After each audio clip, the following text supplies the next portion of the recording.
Hello students, कैसे हैं आप लोग। आशा करता हूं आप लोग बहुत अच्छे होंगे और मन लगाकर अपनी पढ़ाई कर रहे होंगे। आई होप आप लोगों ने अभी तक की सारी क्लासेस कंप्लीट कर ली होंगी और अपना होमवर्क कंप्लीट कर लिया होगा।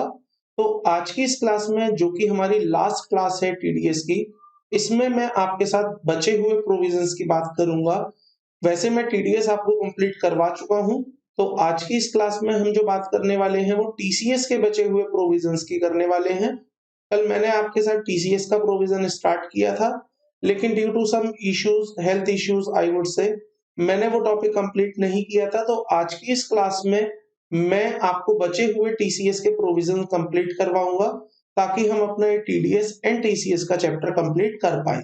और फिर आपको नेक्स्ट क्लास में मैं आपको करवाऊंगा एडवांस टैक्स का टॉपिक। तो आइए आज की इस क्लास को शुरू कर लेते हैं। सबसे पहले देख लेते हैं मैंने आपसे कल क्या बातें की थी टीसीएस के अंदर, ताकि आप वार्म अप हो जाएं और आपको एक अच्छे से फिर से बैकग्राउंड मिल जाए कि टीसीएस अल्टीमेटली होता क्या है। और जब मैं आपको फिर वो सेक्शंस बताऊं, तो आपको उन सेक्शंस को, उन नए वाले अमेंडेड सेक्शंस को समझने में या उनको अंडरस्टैंड करने में कोई इशू ना आए। तो आइएगा मेरे साथ, सबसे पहले टीसीएस पर चलते हैं। मैंने कल आपको टीसीएस के बारे में ये बताया था कि अगर कोई सेलर बायर से पेमेंट रिसीव करता है, तो उस समय पर वो टीसीएस कलेक्ट करेगा, या बायर जब उसको डेबिट करेगा, विच एवर इज अर्लियर के बेसिस पे टीसीएस कलेक्ट किया जाएगा। तो यहाँ पर मैंने आपको एक पिक्टोरियल प्रेजेंटेशन के थ्रू बताया था कि मान लीजिए ये सेलर है, तो जब ये माल बेचेगा बी को, तो यहाँ पर ये अपना पैसा जब रिसीव करेगा, तो उस समय पर अपनी पेमेंट के कलेक्शन के साथ साथ एक टीसीएस का कलेक्शन भी करेगा। और ये टीसीएस का rate item to item vary करेगा, जो मैंने आपको लिस्ट में दिखाया था। तो यहाँ पर ये जो टीसीएस कलेक्ट किया जाएगा, इस टीसीएस को कलेक्ट करने के बाद सेलर गवर्नमेंट को जमा करा देगा टीसीएस, और ये टीसीएस का क्रेडिट दे दिया जाएगा उस बायर को जिससे ये टीसीएस कलेक्ट किया गया है। तो 26 ईयर्स में बायर की ये क्रेडिट दिख जाएगा, जिसके बाद वो अपनी इनकम टैक्स रिटर्न फाइल करते समय इस टीसीएस का क्रेडिट ले लेगा, और वहां पर जो भी उसका इनकम टैक्स बनता होगा, उस इनकम टैक्स में से इस लाइबिलिटी को एडजस्ट करवा दिया जाएगा। फिर मैंने आपसे बात करी थी कि टीसीएस कहां पर लगता है, कैसे लगता है। तो उसके लिए मैं आपको बुक पर लेके आया था। यहाँ पर मैंने आपको बताया था, हमारे पास एक सेक्शन है 206C सबसेक्शन 1। सबसेक्शन 1 ये कहता है कि हर वो पर्सन जो कि सेलर है, at the time of debiting the amount payable by the buyer, तो जब बायर डेबिट करेगा या जब आप उससे पेमेंट रिसीव करेंगे, whichever is earlier, collect from the buyer, आप बायर से कलेक्ट करेंगे a sum equal to the following percentage of the purchase price as income tax। तो ये आप टीसीएस कलेक्ट करेंगे। और यहाँ पर जो मैंने आपको रेट दिए थे टीसीएस के, वो मैंने कुछ इस तरह से बताए थे कि alcoholic for liquor consumption, human consumption पर अगर आएगा तो 1% रहेगा। तेंदू लीव्स पर 5% का है।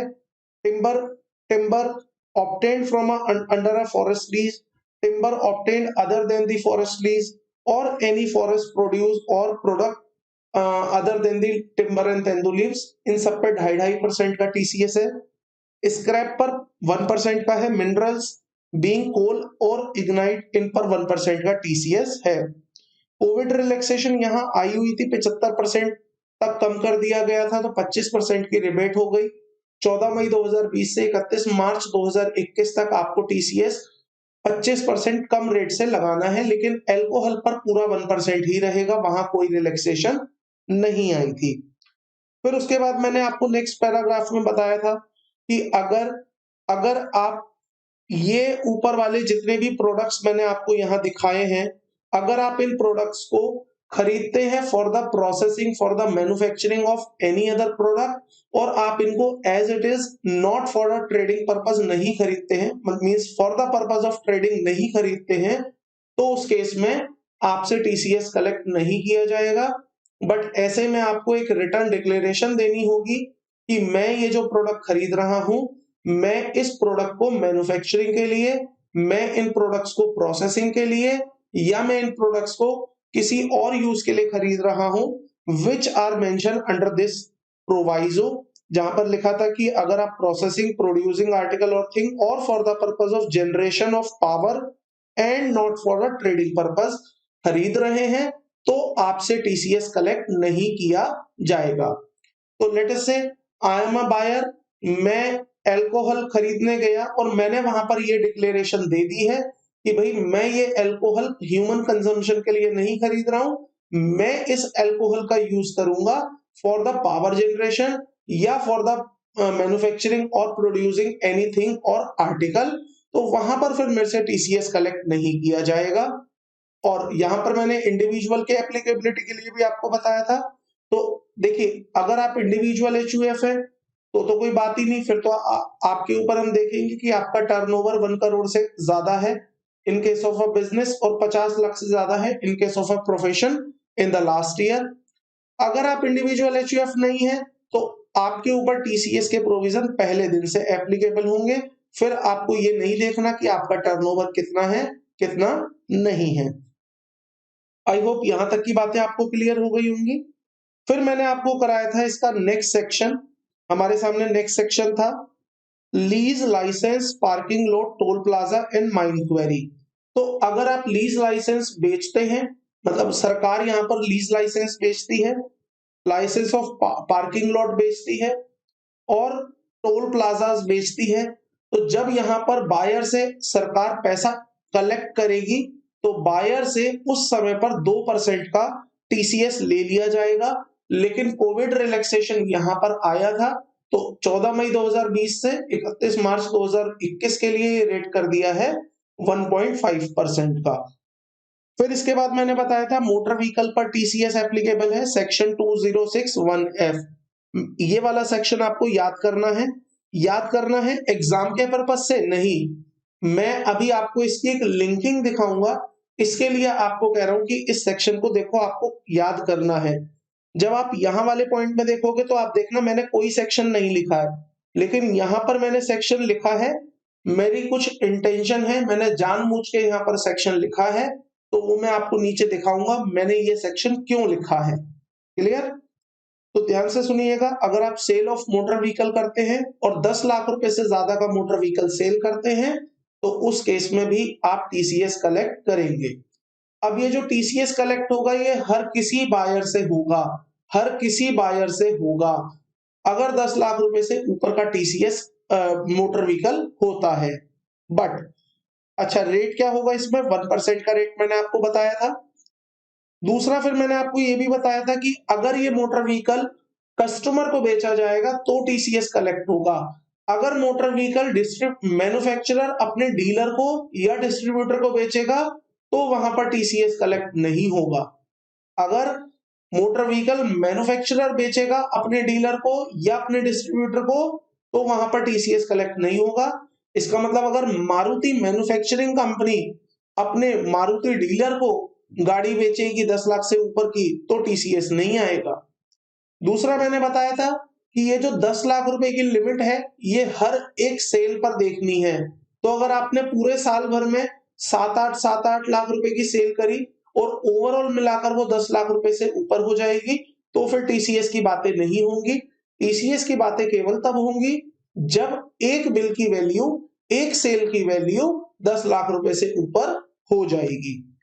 तो ये 2 पॉइंट्स बताने के बाद मैंने अपनी क्लास कंक्लूड कर दी थी टीसीएस के रेस्पेक्ट में। आज मैं आपसे बातें करने वाला हूं इसके आगे के सेक्शंस की। तो इसके आगे मुझे आपको 2 सेक्शंस करवाने हैं, बहुत ध्यान से सुनिएगा। ये जो दोनों सेक्शन हैं ये इंट्रोड्यूस किए गए हैं बाय द फाइनेंस एक्ट 2020। बहुत ध्यान से सुनिएगा, फाइनेंस एक्ट 2020 ने 2 सेक्शंस इंट्रोड्यूस करे हैं, 2061 2061H 1G, sorry 206C 206C 1G और एक किया है 206C 1H। ये 2 सेक्शन इंट्रोड्यूस हुए हैं बाय द फाइनेंस एक्ट। तो इसका मतलब ये हुआ कि 206C1F तक के सेक्शंस पहले से चले आ रहे थे, ये 2 सेक्शन नए जोड़े गए हैं। देखिए एफ के बाद क्या आएगा, G, A B C D E F G. तो ये वाले दो सेक्शन नए जोड़े गए हैं बाय द फाइनेंस एक्ट 2020। और मजे की बात देखिए, इन सेक्शंस की जो एप्लीकेशन डेट है, मतलब ये जो स्टार्ट हुए हैं, फाइनेंस एक्ट 20 में तो आ गए हैं, लेकिन ये जो स्टार्ट हुए हैं वो 1 अक्टूबर 2020 से हुए हैं। लॉ ने इनको जो एप्लीकेबल किया वो 1 अक्टूबर 2020 से किया। मैं अभी आपको दिखाऊंगा क्या होते हैं दोनों सेक्शंस। देखिए पहला सेक्शन आपके सामने है, जो बात करता है हेडिंग पढ़िएगा, फिर मैं आपको स्टोरी सुनाऊंगा, उसके बाद सेक्शंस पर आएंगे। ये बात करता है सेक्शन किस बारे में, ओवरसीज रेमिटेंस, मतलब जो पैसा आप बाहर भेजते हैं, और एन ओवरसीज टूर पैकेज, और वो पैसा जो कि आप विदेशी यात्रा पर खर्च करते हैं, टूर पैकेज पर खर्च करते हैं, विद इफेक्ट फ्रॉम 1/10/2020। ये सेक्शन कब से आए, 1/10/2020 से आए। सेक्शन का नाम देख लीजिए, सेक्शन 2061G, 206C1G। यहां पर सेक्शन आपको मैं क्यों बता रहा हूं, क्योंकि मुझे आगे इसकी लिंकिंग करानी है। तो प्लीज जहां मैं कह रहा हूं यहां सेक्शन का नाम देख लीजिए, तो देख लीजिए, not for the examination purpose but for the purpose of knowledge. तो यहां पर मैं आपको लिंकिंग करवाऊंगा, वहां पर सेक्शंस का यूज है, इसलिए मैं आपको बोल रहा हूं सेक्शन याद कर लीजिए अभी के लिए। तो सेक्शन क्या आया, नया सेक्शन इंट्रोड्यूस किया सरकार ने फाइनेंस एक्ट 20 में। उन्होंने बोला अगर आप कोई ओवरसीज रेमिटेंस करते हैं, या अगर आप कोई ओवरसीज टूर पैकेज परचेस करते हैं 1/10/2020 से 1/10/2020 से, तो वहां पर आपके ऊपर टीसीएस लग जाएगा। समझते हैं आप, स्टोरी सुनिएगा मेरी। क्या होता है स्टूडेंट्स, हमारे इंडिया में एक LFR स्कीम होती है, लिबरलाइज्ड फॉरेन रेमिटेंस। लिखिएगा मत, लिखना चाहे तो लिख लीजिएगा, आपके एग्जाम के लिए काम की नहीं है, बट मुझे ये सेक्शन समझाना है, उसके लिए काम की है। तो हमारे इंडिया में एक LFR स्कीम है, LFR स्कीम में क्या होता है, लिबरलाइज्ड फॉरेन रेमिटेंस स्कीम में क्या होता है, एक इंडिया का पर्सन फॉरेन में फंड्स भेज सकता है, फॉरेन में फंड्स रेमिट कर सकता है, और सरकार उससे कोई सवाल जवाब नहीं करेगी कि ये आपने फंड्स क्यों भेजा, कैसे भेजा, किसको भेजा। आप फॉरेन में फंड्स भेज सकते हैं under the scheme of LFR, liberalised foreign remittance. अब ये जो लिबरलाइज्ड फॉरेन रेमिटेंस होती है, इसके थ्रू जब आप पैसा भेजते हैं तो ये पैसा जाता कैसे है, तो ये पैसा जाता है बैंकिंग चैनल से। आप क्या करते हैं, आप बैंक के पास जाते हैं, आप जाते हैं किसके पास, HDFC बैंक के पास, और बैंक को क्या बोलते हैं, बैंक मुझे एक पैसा यूएस से भेजना है, बैंक आपसे एक फॉर्म भरवाती है, उस फॉर्म के अंदर वो आपसे डिटेल लेती है किसको भेजना है, कौन भेज रहा है, और यहां पूछा जाता है पर्पस बताइए कि आप ये पैसा क्यों भेज रहे हैं। 3 चीजें पूछती है बैंक आपसे, किसको भेजना है, टू whom, ताकि हम उसके अकाउंट में पैसे डाल पाए, कौन भेज रहा है, बाय whom, ताकि हमें पता हो कि इस व्यक्ति ने पैसे भेजे हैं, और तीसरा वो पूछती है पर्पस बताइए, why you are sending this money to USA। वो आपसे एक फॉर्म भरवाती है, कौन, बैंक भरवाती है। 3 चीजें पूछेगी, कौन भेज रहा है, किसको भेज रहा है, और क्यों भेज रहा है। अब क्या होता था यहां पर, अगर आप LFR स्कीम में कोई पैसा भेजते थे मैं आपको बता दूं, LFR स्कीम में आप 2 लाख यूएसडी, आप 2 लाख यूएसडी LFR स्कीम में 2 लाख यूएसडी आप रेमिट कर सकते हैं विदेश में। आप इंडिया से 2 लाख यूएसडी रेमिट कर सकते हैं विदेश में under the scheme of LFR। जो लिबरलाइज्ड फॉरेन रेमिटेंस स्कीम है उसके अंदर आप 2 लाख यूएसडी फॉरेन में रेमिटेंस कर सकते हैं, सरकार आपसे सवाल नहीं पूछेगी। तो इस LFR स्कीम के थ्रू काफी लोग अपना पैसा भेज रहे थे, काफी लोग अपना पैसा भेज रहे थे, और वहां पर सम टाइम ऐसा भी नोटिस किया जा रहा था कि लोग अपना ब्लैक मनी भेज रहे हैं। तो ऐसे में इस ट्रांजैक्शन को कैप्चर करने के लिए, इस ट्रांजैक्शन को ट्रैक करने के लिए सरकार ने इस तरह की ट्रांजैक्शंस पर भी टीसीएस अप्लाई कर दिया। सरकार ने बोला बैंक को, बैंक ध्यान से सुनो, जब जब तुम्हारे पास कोई एसएससी LFR स्कीम के थ्रू फॉरेन रेमिटेंस करने आएगा, तो जब वो पैसे भेज रहा होगा आप उससे टीसीएस कलेक्ट करेंगे, आप उससे टीसीएस कलेक्ट करेंगे। तो जब जब कोई व्यक्ति फॉरेन रेमिटेंस करने आएगा आप वहां पर उससे टीसीएस कलेक्ट करेंगे। और कितना टीसीएस कलेक्ट करेंगे? आप वहां पर जो टीसीएस कलेक्ट करेंगे 5% का टीसीएस कलेक्ट करेंगे। तो फॉर एग्जाम्पल, यहां पर एग्जाम्पल लेता हूं मैं। मान लीजिए ये HDFC बैंक है, मान लीजिए कस्टमर है। अब इस कस्टमर को अपने किसी रिलेटिव को पैसे भेजने हैं, कहां पर? यूएस से। ये सबसे पहले क्या करेगा?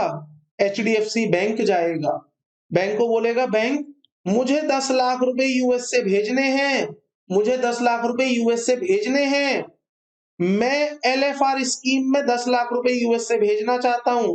तो बैंक पूछेगा किसको भेजने हैं, कौन भेज रहा है, और क्या पूछेगा कि पर्पस बताइए।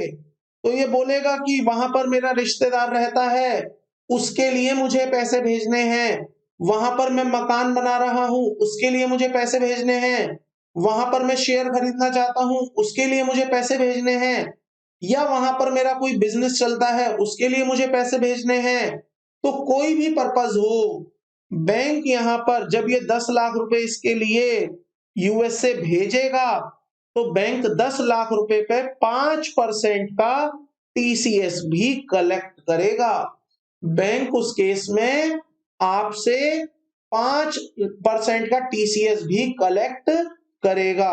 तो बैंक जब ये टीसीएस कलेक्ट कर लेगा तो इसके बाद क्या करेगा बैंक? इसको डिपॉजिट करवा देगा किसके पास? इसको डिपॉजिट करवा देगा किसके पास? गवर्नमेंट के पास। और गवर्नमेंट फिर क्या करेगी? 26 में इसे डाल देगी जिसका क्रेडिट आपको मिल जाएगा। तो बताइए यहां पर सरकार ने टीसीएस क्यों लगाया? यहां पर सरकार ने टीसीएस इसलिए लगाया ताकि वो ये देख पाए कि कौन कौन ऐसे लोग हैं जो विदेश में पैसा भेज रहे हैं, कौन कौन ऐसे लोग हैं जो विदेश में पैसा भेज रहे हैं, इंडिया का पैसा बाहर जा रहा है। उन लोगों को ट्रैक करने के लिए, उन लोगों को ट्रैक करने के लिए ये टीसीएस के प्रोविजन लाए गए।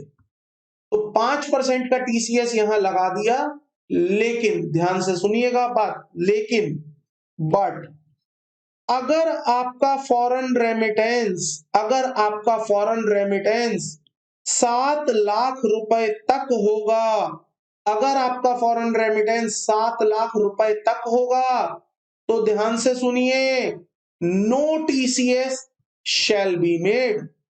कोई टीसीएस की कलेक्शन नहीं की जाएगी, कोई टीसीएस एप्लीकेबल नहीं होगा if the foreign remittance during the year does not exceeds ₹7 lakh. अगर आपका फॉरेन रेमिटेंस 7 लाख रुपए तक का होगा तो आपके ऊपर कोई टीसीएस की कलेक्शन नहीं की जाएगी। Are you getting my point? अब और बात सुनिए, और बात सुनिए। अगर आप फॉरेन रेमिटेंस कर रहे हैं, अगर आप फॉरेन रेमिटेंस कर रहे हैं to purchase the tour package, अगर आप फॉरेन रेमिटेंस कर रहे हैं to purchase the tour package, तो वहां पर जब आप फंड ट्रांसफर करेंगे, जब आप वहां पर बैंक को बोलेंगे बैंक ये मेरा फंड ट्रांसफर कर दो क्योंकि मुझे वहां पर टूर पैकेज पर परचेज करना है, तो वहां पर आपका 5% का टीसीएस कलेक्ट किया जाएगा। वहां पर आपका 5% का टीसीएस कलेक्ट किया जाएगा और वहां पर 7 लाख रुपए की लिमिट भी नहीं रखी जाएगी। अगर अगर आप फॉरेन रेमिटेंस कर रहे हैं और ये फॉरेन रेमिटेंस आप कर रहे हैं क्योंकि आपको टूर पैकेज परचेस करना है, आप घूमने जा रहे हैं और टूर ऑपरेटर को फंड ट्रांसफर कर रहे हैं, टूर ऑपरेटर को पैसा ट्रांसफर करवा रहे हैं, तो उस केस में आपका 5% का टीसीएस कलेक्ट किया जाएगा और वहां पर हम 7 लाख रुपए की लिमिट भी नहीं देखेंगे। वहां पर हम 1 रुपए से ही शुरू कर देंगे टीसीएस की कलेक्शन। तो सपोज कीजिए आपने 40,000 रुपए ट्रांसफर करे हैं टूर ऑपरेटर को for the purchase of tour package, तो आपका 40,000 रुपए के ऊपर 5% का टीसीएस कलेक्ट कर लिया जाएगा। बड़ा ही क्लेवर सेक्शन लेके आए हैं। क्यों लाए हैं?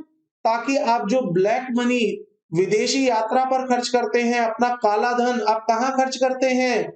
इंडिया के अंदर काला धन मैक्सिमम प्रॉपर्टीज में खर्च होता है, दूसरा शादियों में खर्च होता है और तीसरा विदेशी यात्रा घूमने में खर्च होता है। तो यहां पर ये कह रहे हैं अगर आप विदेश गए हैं तो जब आप पैसे ट्रांसफर करेंगे, जब आप विदेश जाएंगे पैसे ट्रांसफर करेंगे टूर ऑपरेटर को, तो वहां पर टूर ऑपरेटर आपका 5% का टीसीएस कलेक्ट करेगा। अब आप कहेंगे सर मैं इंडिया से अगर टूर परचेज करता हूं तो मेरा टूर ऑपरेटर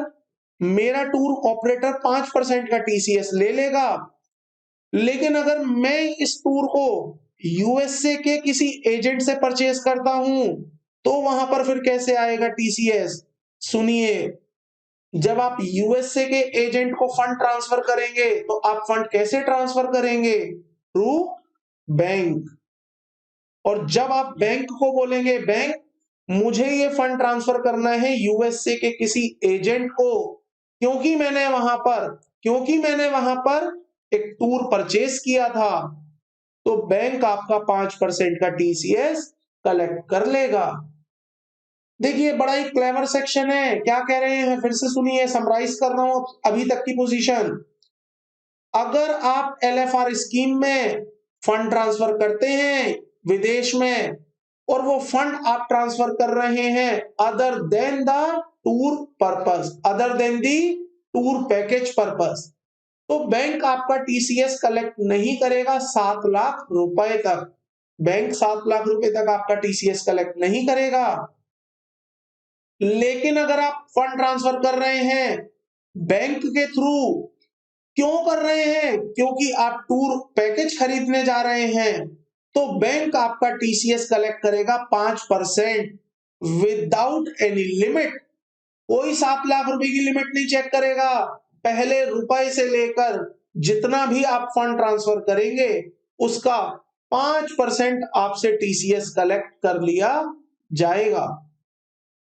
अगर आप टूर ऑपरेटर को पेमेंट कर रहे हैं, अगर आप टूर ऑपरेटर को पेमेंट कर रहे हैं और वो टूर ऑपरेटर आपका इंडिया में बैठा है, तो वो टूर ऑपरेटर आपका 5% का टीसीएस कलेक्ट करेगा। वो टूर ऑपरेटर आपका 5% का टीसीएस कलेक्ट करेगा। अगर टूर ऑपरेटर आपका विदेश में बैठा है तो पेमेंट क्योंकि बैंक के थ्रू जा रही है तो बैंक वहां पर आपका 5% का टीसीएस कलेक्ट करेगा विदाउट एनी लिमिट। कोई लिमिट चेक नहीं होगी, कोई 7 लाख रुपए की बेनिफिट नहीं देंगे। पहले रुपए से आपका टीसीएस कलेक्ट कर लेंगे अगर ये पेमेंट आप कर रहे हैं for the purpose of tour package. अब टूर पैकेज का मतलब क्या होता है? आप जो टिकट्स खरीदते हैं, आप जो होटल के बुकिंग करते हैं, आप वहां पर कैब की बुकिंग करते हैं, साइट सीन की बुकिंग करते हैं, एवरीथिंग जो पैकेज आपने टूर ऑपरेटर से बनवाया होगा, वो पूरा का पूरा टूर ऑपरेटर का पैकेज जब आप पेमेंट करेंगे तो आपसे 5% का टीसीएस कलेक्ट कर लिया जाएगा। अगर पेमेंट आप बैंकिंग चैनल से करवा रहे हैं, बैंक के थ्रू करवा रहे हैं, तो बैंक 5% का टीसीएस लेगा। अगर आप पेमेंट सीधा टूर ऑपरेटर को कर रहे हैं तो टूर ऑपरेटर आपसे 5% का टीसीएस कलेक्ट करेगा। अब एक बच्चा पूछता है, सर अगर मैं खुद ही बुक कर लूं, मैं मेक माई ट्रिप की साइट पर जाऊं, मैं वहां से एक टिकट खरीद लूं, मैं होटल की वेबसाइट पर जाऊं, वहां से होटल बुक कर लूं, मैं कैब की वेबसाइट पर जाऊं और खुद ही कैब बुक कर लूं, मैं साइट सीइंग के टिकट्स भी खुद ही बुक कर लूं, तो क्या वहां पर भी टीसीएस आएगा? वहां पर टीसीएस नहीं आएगा। टीसीएस केवल कहां आएगा? जहां पर आप पैसा ट्रांसफर कर रहे हैं थ्रू बैंकिंग चैनल और आप पैसा ट्रांसफर कर रहे हैं थ्रू टूर ऑपरेटर। तो अगर आप टूर ऑपरेटर से पैकेज ले रहे हैं वो 5% का टीसीएस लेगा, कोई 7 लाख की लिमिट नहीं। अगर आप बैंक से पेमेंट करवा रहे हैं टूर ऑपरेटर को जो विदेश में बैठा है, तो बैंक आपसे टीसीएस ले लेगा 5%, कोई 7 लाख की लिमिट नहीं।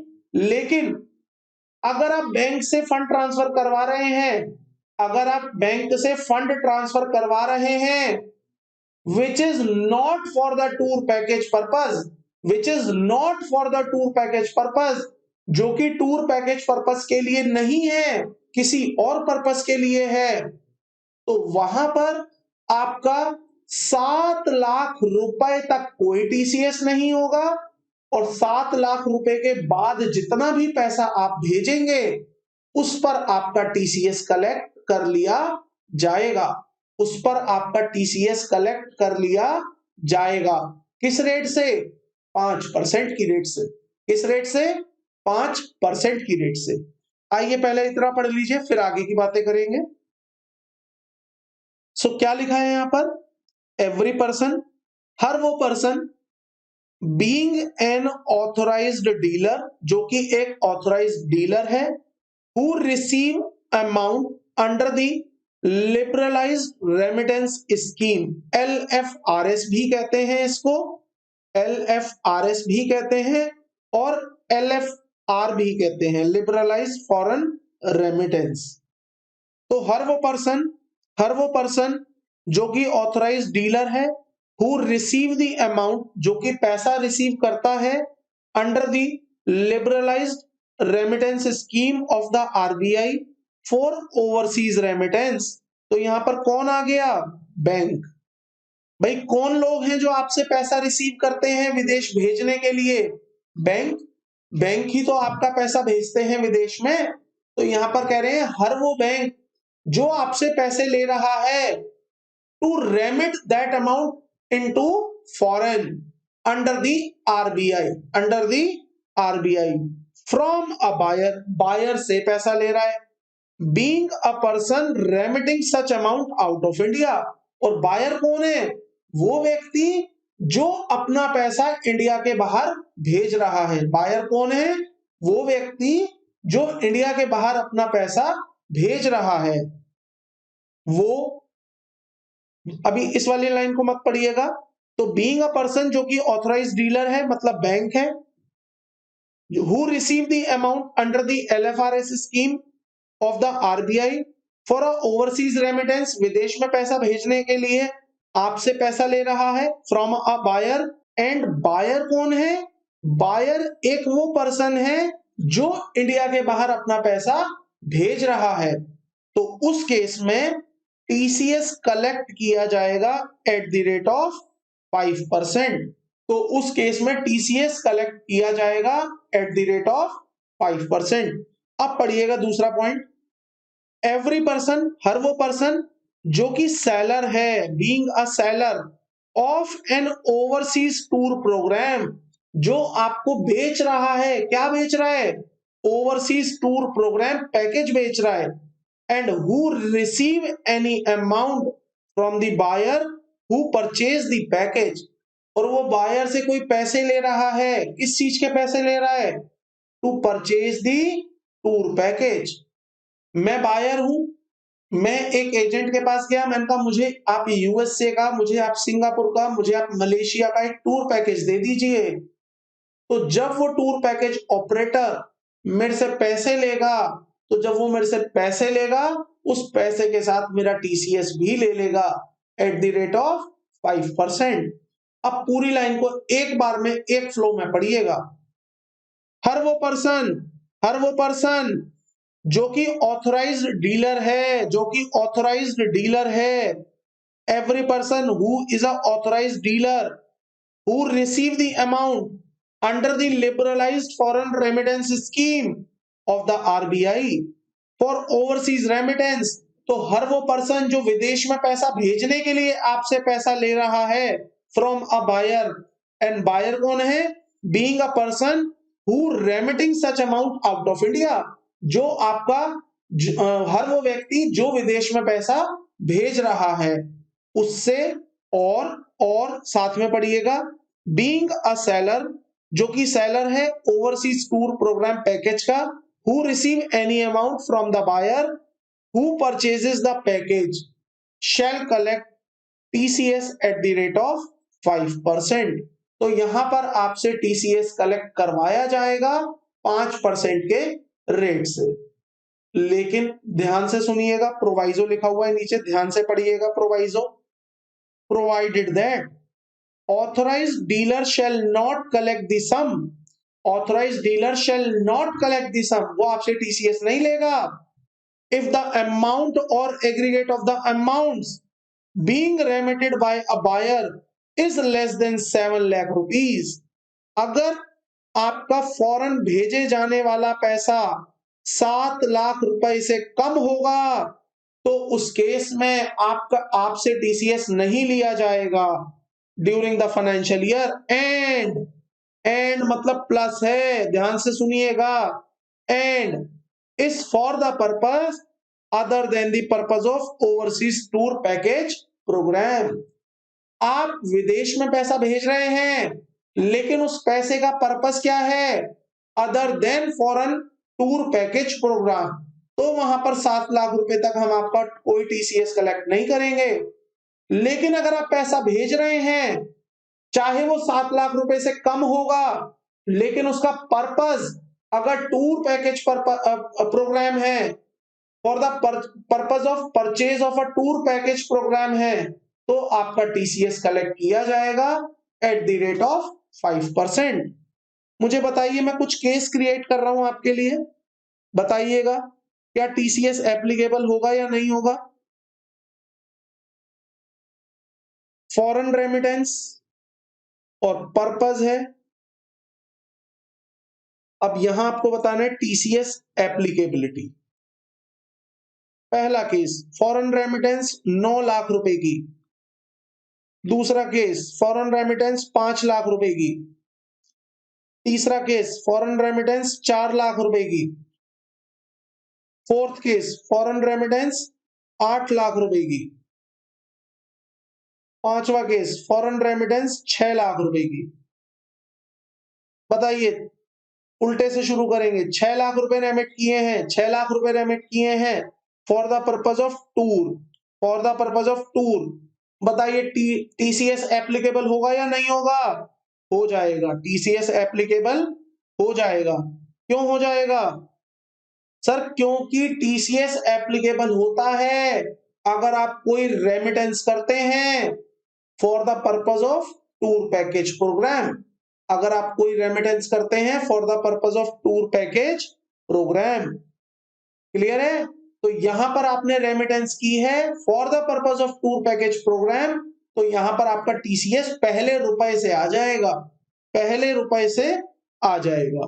तो यहां लिखिएगा ऑन 6 लाख, 6 लाख रुपए पे टीसीएस लगेगा। दूसरा केस देखिएगा, मैंने 8 लाख रुपए ट्रांसफर करे हैं for the purpose of tour, बताइए टीसीएस आएगा या नहीं आएगा?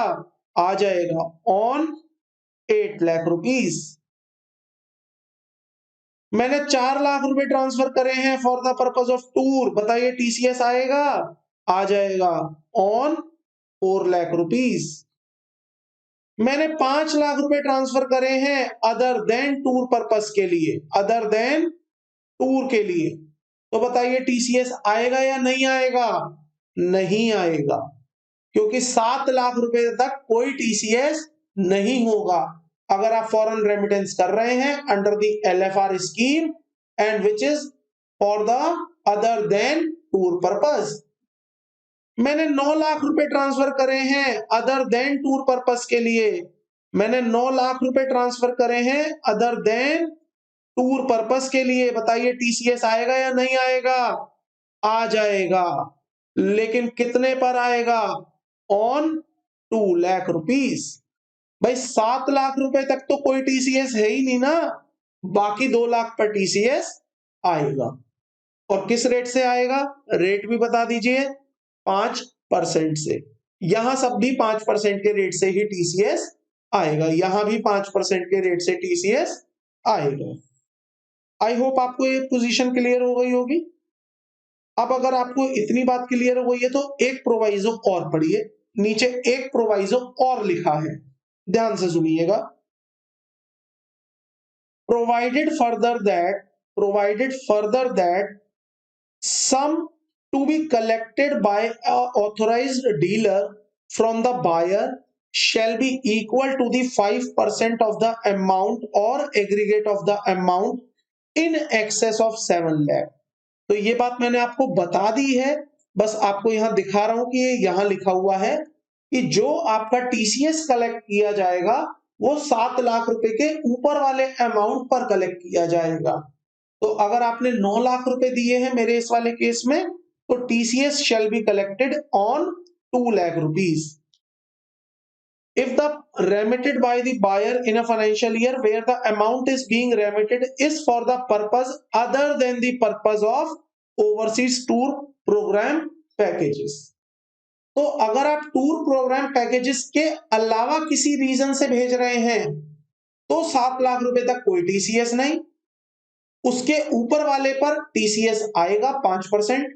लेकिन अगर आप टूर पैकेज प्रोग्राम के लिए भेज रहे हैं तो कोई लिमिट नहीं है 7 लाख की, सीधा सीधा पहले रुपए से टीसीएस लगेगा। क्लियर है? एक और प्रोवाइजो है, पहले सुन लीजिएगा फिर मैं आपको लेके आऊंगा यहां। अगर आप फॉरेन रेमिटेंस कर रहे हैं और ये फॉरेन रेमिटेंस आपने बैंक से लोन लेकर की है, आप बैंक के पास गए, बैंक को बोला बैंक मुझे लोन दे दो, और ये लोन मैंने क्यों लिया? मेरा बच्चा हायर एजुकेशन कर रहा है, कहां पर? मेरा बच्चा हायर एजुकेशन कर रहा है कहां पर? मान लीजिए यूएसए में। तो मैं बैंक के पास गया, बैंक मुझे लोन दे दो,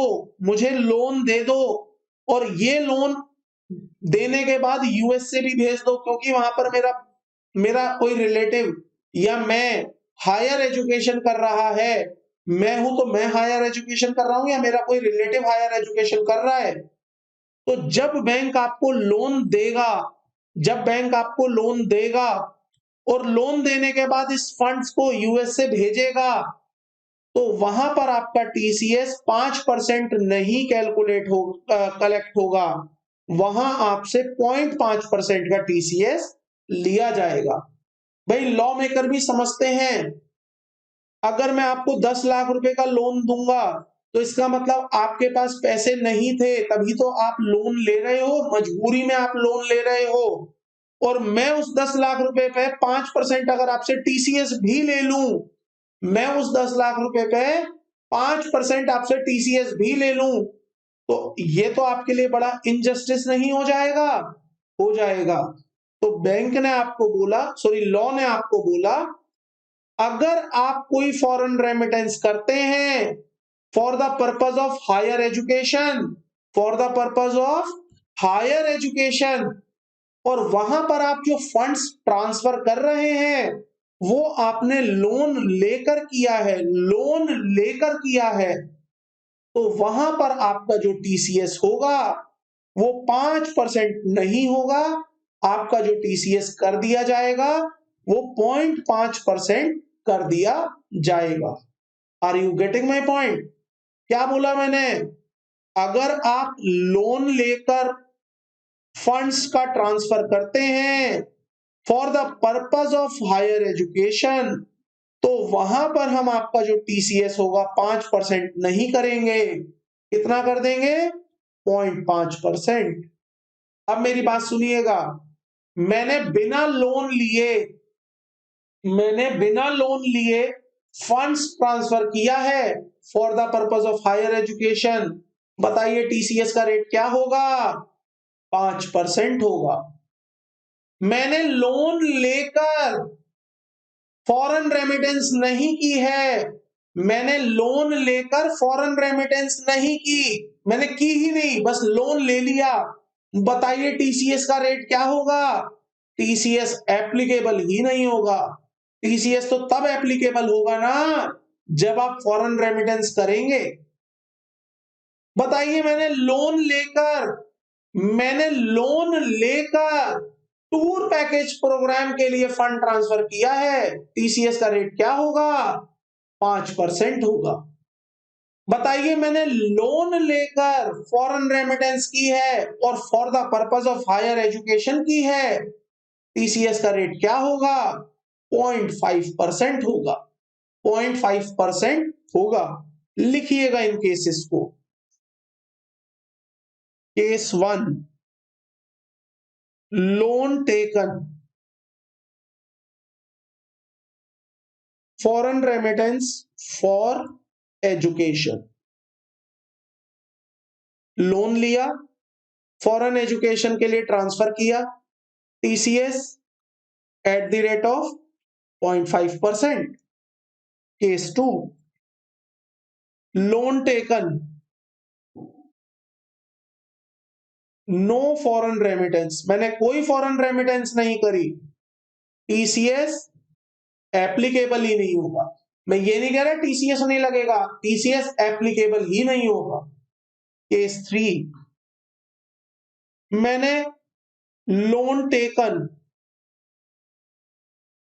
plus foreign remittance for tour purpose,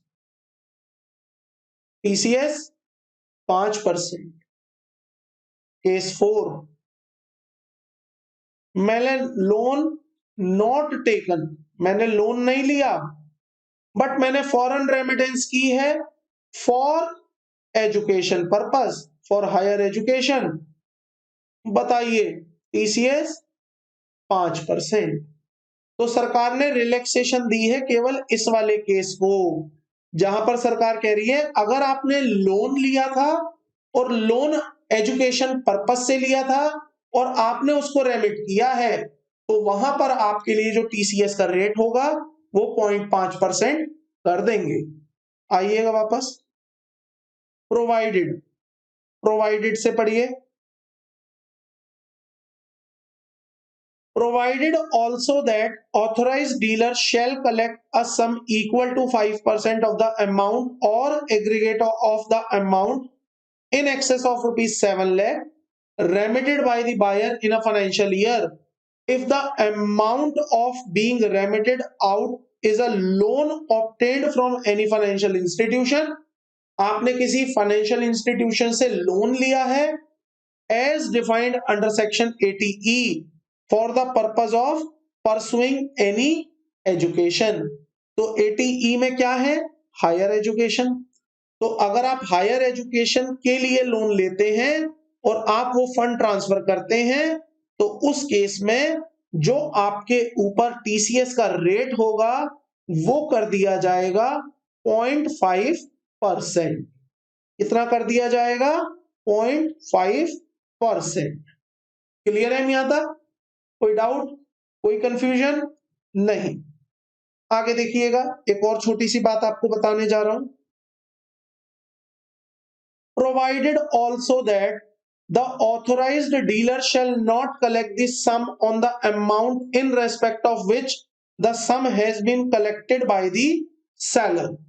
तो अगर मान लीजिए किसी अमाउंट पर सेलर ने टीसीएस ऑलरेडी कलेक्ट कर लिया है, तो उस केस में फिर वो फॉरेन रेमिटेंस जो हो रही होगी या जो ऑथोराइज डीलर होगा वो वहां पर टीसीएस कलेक्ट नहीं करेगा। भाई एक ही अमाउंट पर आप दो दो बार टीसीएस थोड़ी कलेक्ट करवाओगे।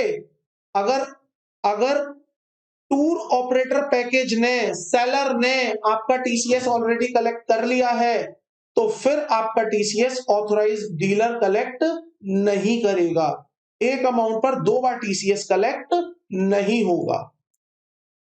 एक प्रोवाइजो और देखिएगा स्टूडेंट्स, इसके नीचे फिर से एक प्रोवाइडेड लिखा हुआ है। So the provided also that provision of this subsection shall not apply if the buyer is liable to deduct the TDS under any other provision of this act and deducted such amount। तो देखिए मान लीजिए example लेते हैं, आपको ये वाला proviso समझ आ जाएगा। आप इस एग्जाम्पल को देखिए एक बार। ये टूर ऑपरेटर पैकेज है, ये टूर ऑपरेटर है। अब मैं अपने बिजनेस के लिए इससे टूर पैकेज लेने गया। मैंने अपने बिजनेस के लिए इससे टूर पैकेज लिया, तो इसका मतलब मैंने इससे कॉन्ट्रैक्ट किया है कि आप मुझे मेरे पूरे बिजनेस के लिए, मेरे सभी एम्प्लॉइज के लिए टूर पैकेज देंगे। तो जब मैं इसे पेमेंट कर रहा होऊंगा तो मेरे ऊपर 194C लग जाएगा, मेरे ऊपर 194C लग जाएगा। मैं बिजनेस कर रहा हूं, मैंने टूर ऑपरेटर को पेमेंट दी है। जब मैं पेमेंट दूंगा 194C मेरे ऊपर लग जाएगा। मैं इसका टीडीएस काट लूंगा। तो यहां पर मैं क्या करूंगा, इसका टीडीएस 194C के अंदर काट लूंगा। और मुझे बताइए, अगर इस ट्रांजैक्शन पर, इस पेमेंट पर मैंने इसका टीडीएस काट लिया, तो क्या फिर जब ये मुझसे पैसे कलेक्ट करेगा तो क्या ये मुझसे टीसीएस भी कलेक्ट करेगा? द आंसर इज नो, ये आपसे टीसीएस कलेक्ट नहीं करेगा। फिर से सुनिए, मैंने अपने बिजनेस के लिए कोई टूर पैकेज लिया है, पूरे बिजनेस के लिए एम्प्लॉइज को घुमाने लेके जाऊंगा। तो जब मैं इसे पेमेंट करूंगा, क्योंकि यहां पर 194C अट्रैक्ट होता है, कॉन्ट्रैक्ट का सेक्शन आता है, तो मैं इसकी पेमेंट पर इसका टीडीएस काटूंगा। और जब मैं इसका टीडीएस काटूंगा तो क्या ये जब मुझसे पैसे ले रहा होगा तो क्या मेरे से टीसीएस लेगा? द आंसर इज नो, ये टीसीएस नहीं लेगा। देखिए क्या लिखा हुआ है प्रोवाइजो में, अब पढ़िएगा, आपको बात समझ आ जाएगी। प्रोवाइडेड ऑल्सो दिस प्रोविजन या subsection provision shall not apply if the buyer कौन है? मैं हूं यहां पर। Is liable to deduct the TDS under any other provision of this act. तो अगर इस एक्ट में मैं कहीं पर डिडक्शन करूंगा तो फिर वो मेरा टीसीएस कलेक्ट नहीं करेगा। भाई सरकार क्या चाहती है? सरकार ट्रैक बनाना चाहती है। सरकार का पर्पस टैक्स लेना नहीं है, सरकार का पर्पस टैक्स लेना नहीं है। सरकार का पर्पस है उस ट्रांजैक्शन को ट्रैक करना, उस ट्रांजैक्शन को ट्रैक करना। तो सरकार ने इस ट्रांजैक्शन को ट्रैक कर तो लिया, आपने उसका टीडीएस काट लिया, इसका मतलब ये पता चल गया आपने खर्चा किया है और उसकी इनकम हो गई है। तो सरकार ने आप दोनों को ट्रैक कर लिया। अब सरकार टीसीएस कलेक्ट करवा के क्या ट्रैक करेगी? सरकार ने तो ऑलरेडी आपको ट्रैक कर लिया है टीडीएस के सेक्शन से। तो सरकार कह रही है हमारा पर्पस ट्रैक करना होता है, हमारा पर्पस टैक्स लेना नहीं होता। तो क्योंकि हमारा पर्पस ट्रैक करना है और हम ऑलरेडी आपको ट्रैक कर चुके हैं सेक्शन 194C के थ्रू, तो यहां पर हम टीसीएस नहीं लगवाएंगे, यहां पर हम टीसीएस नहीं लगवाएंगे। दूसरा ये सेक्शन नहीं लगेगा, ये सेक्शन नहीं लगेगा अगर बायर इज और सेंट्रल गवर्नमेंट, अगर बायर सेंट्रल गवर्नमेंट होगी, स्टेट गवर्नमेंट होगी, एम्बेसी होगी, हाई कमीशन होगा, लीगेशन होगा, लीगेशन कमीशन, कंसुलेट होगा, या कोई trade representation of a foreign state और लोकल अथॉरिटी, इसमें से अगर आप कुछ हैं, अगर आप इसमें से बायर हैं, अगर आप बायर हैं इनमें से, तो आपसे टीसीएस कलेक्ट नहीं किया जाएगा, तो आपसे टीसीएस कलेक्ट नहीं किया जाएगा। Are you getting my point? अगर आप गवर्नमेंट हैं या रिलेटेड पार्टीज हैं जो इस पूरे पैराग्राफ में दी गई है, तो आपके ऊपर टीसीएस कलेक्ट नहीं किया जाएगा। इतना सा सेक्शन था स्टूडेंट्स ये, जो कि अमेंडमेंट के थ्रू इंट्रोड्यूस किया गया है। अमेंडमेंट का मतलब फाइनेंस एक्ट 20 में इंट्रोड्यूस किया गया है, तो ये आपकी अमेंडमेंट्स है, या मैं कह सकता हूं नया सेक्शन है। एक नया सेक्शन और लेके आए हैं यहां पर, ये सेक्शन 206(1) सी 206(c), दोबारा लिख रहा हूं मैं यहां पर 206(c)(1)(h), ये भी एक नया सेक्शन है जो कि इंट्रोड्यूस किया गया है by the finance act 20। Applicable कब से हुआ? 1 अक्टूबर 2020 से हुआ। ध्यान से सुनिए क्या कहता है ये सेक्शन, ध्यान से सुनिएगा। Sale of goods of value exceeding ₹50 lakh, sale of goods of value exceeding ₹50 lakh. अगर आप गुड्स बेचते हैं, अगर आप गुड्स बेचते हैं कितने की? 50 लाख रुपए से ज्यादा की, और उस केस में जब आप बायर से, उस केस में जब आप बायर से पैसे कलेक्ट करेंगे, तो आप वहां पर टीसीएस कलेक्ट करेंगे, आप वहां पर बायर से टीसीएस कलेक्ट करेंगे। किस रेट से?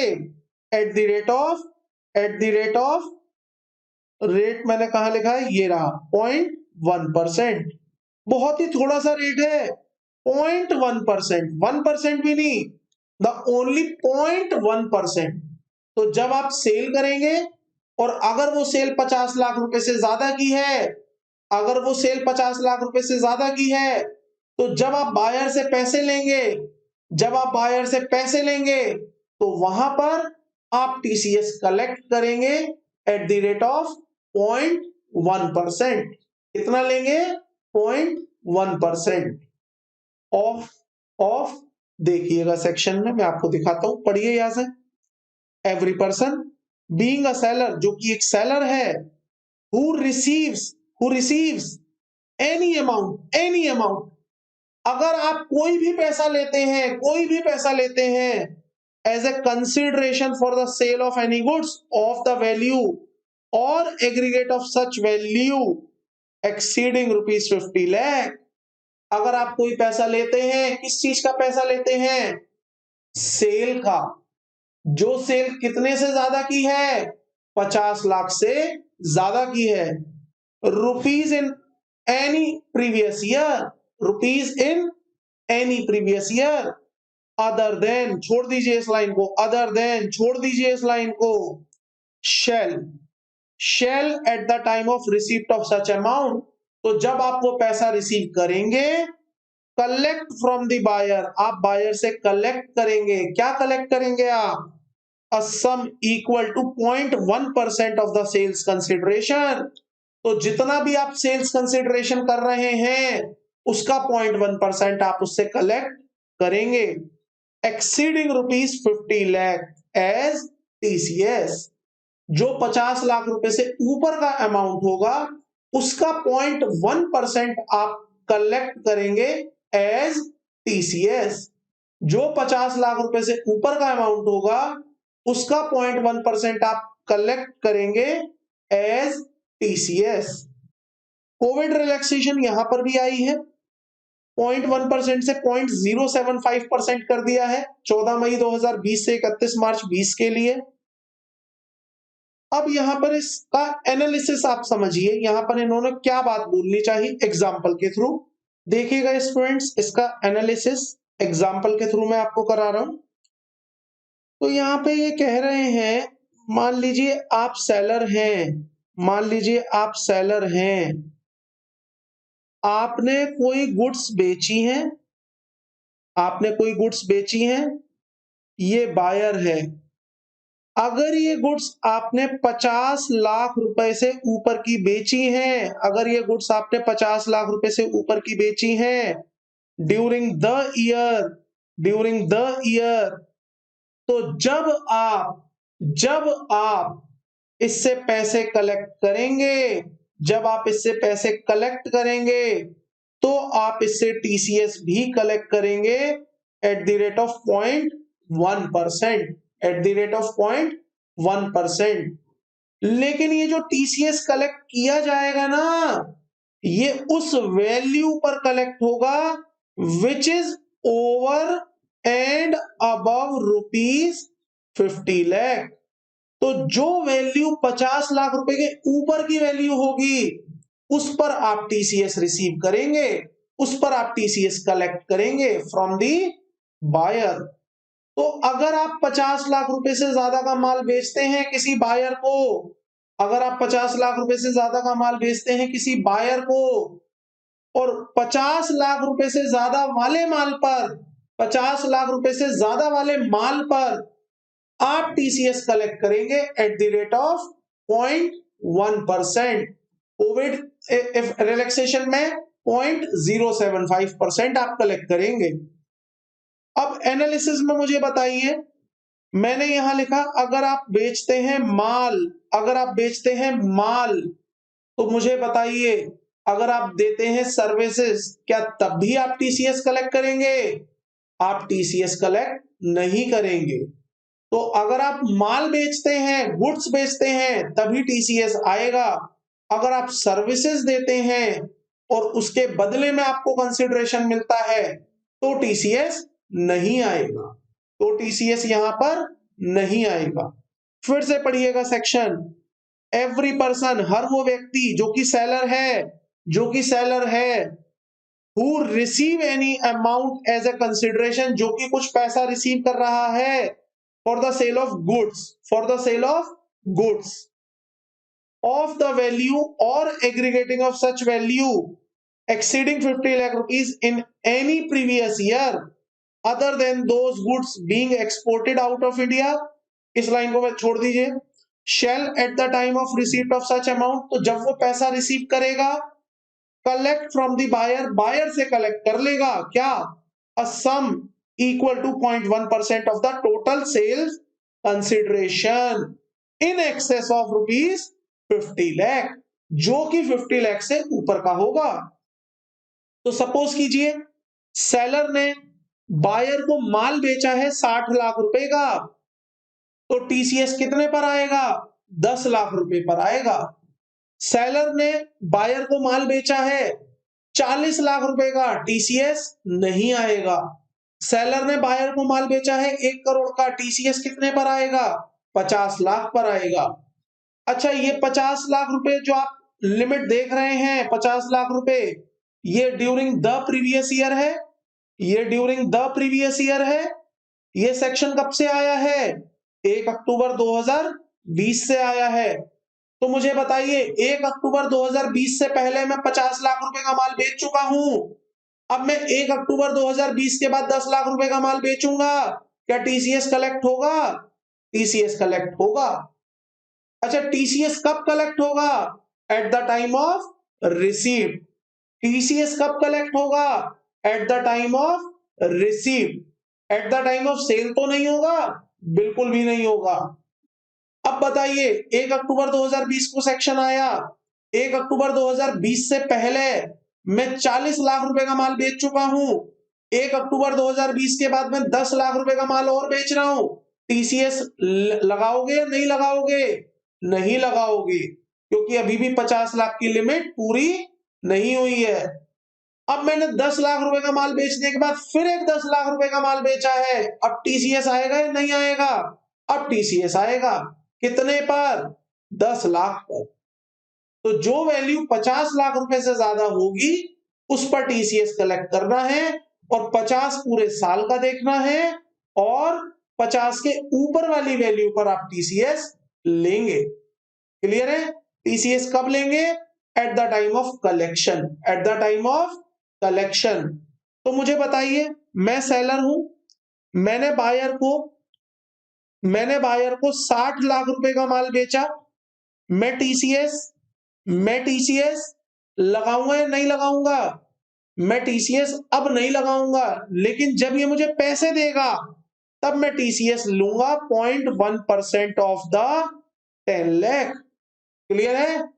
एक और केस लीजिए, मैं सेलर हूं, मैंने बायर को 60 लाख रुपए का माल बेचा है, मैंने बायर को 60 लाख रुपए का माल बेचा है 30 सितंबर 2020 तक।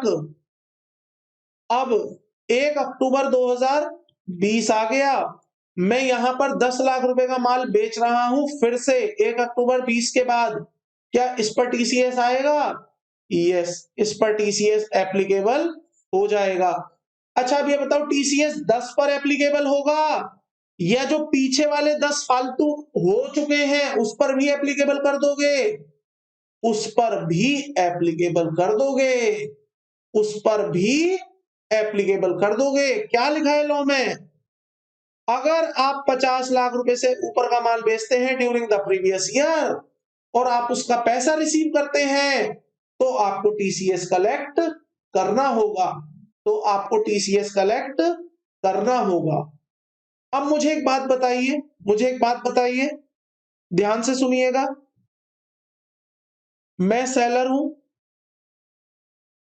मैं सेलर हूं, मैंने आपको पार्किंग, चलिए पार्किंग नहीं, मैंने आपको टिम्बर बेचा, मैंने आपको टिम्बर बेचा, आप बायर हैं, मैंने आपको टिम्बर 1 करोड़ का बेचा। तो जब आप मुझे पेमेंट देंगे, जब आप मुझे पेमेंट देंगे, ये एक टिम्बर मैंने आपको बेचा है 31 दिसंबर को, ये सेक्शन आने के बाद, तो जब आप मुझे पेमेंट देंगे, आप मैं आपसे टीसीएस कलेक्ट कर लूंगा। कौन से सेक्शन में? 206C1 में मैं आपसे टीसीएस कलेक्ट कर लूंगा। कौन से सेक्शन में? ऊपर आइए, 206(1) में देखिए, टिम्बर पर टीसीएस कलेक्ट होगा 2.5%। अब मुझे एक बात बताइए, जब आप मुझे पेमेंट देंगे, टिम्बर की पेमेंट है, टिम्बर बेचा है, तो मेरे सामने दो रास्ते खुल जाएंगे, 206(1)C1 और एक नया सेक्शन मैंने अभी आपको पढ़ाया 206C1H। अब मैं आपसे पूछता हूं, आप कौन से सेक्शन में टीसीएस कलेक्ट करोगे? सर दोनों सेक्शन लग रहे हैं, टिम्बर का है तो ये वाला सेक्शन आपके ऊपर लग गया, और क्योंकि 50 लाख रुपए से ऊपर का माल है, क्योंकि 50 लाख रुपए से ऊपर का माल है तो आपके ऊपर ये नया वाला सेक्शन भी लग गया। कौन सा सेक्शन लगाओगे आप? कौन सा सेक्शन लगाओगे आप? General specific section always prevail, general section. तो आप यहां पर कौन सा सेक्शन लगाएंगे? 206C1 लगाएंगे। अब पढ़िएगा इस लाइन को जो मैंने आपको छुड़वाई है, अब वापस से पढ़िएगा। एवरी पर्सन, हर वो पर्सन जो कि सेलर है, हर वो पर्सन जो कि सेलर है, हु रिसीव एनी अमाउंट, जो कि कोई अमाउंट रिसीव करता है for the sale of goods और value exceeding ₹50 lakh in the previous year, in any previous year, other than those goods exported out of India। अगर आप goods को export करते हैं तो आप टीसीएस कलेक्ट नहीं करेंगे।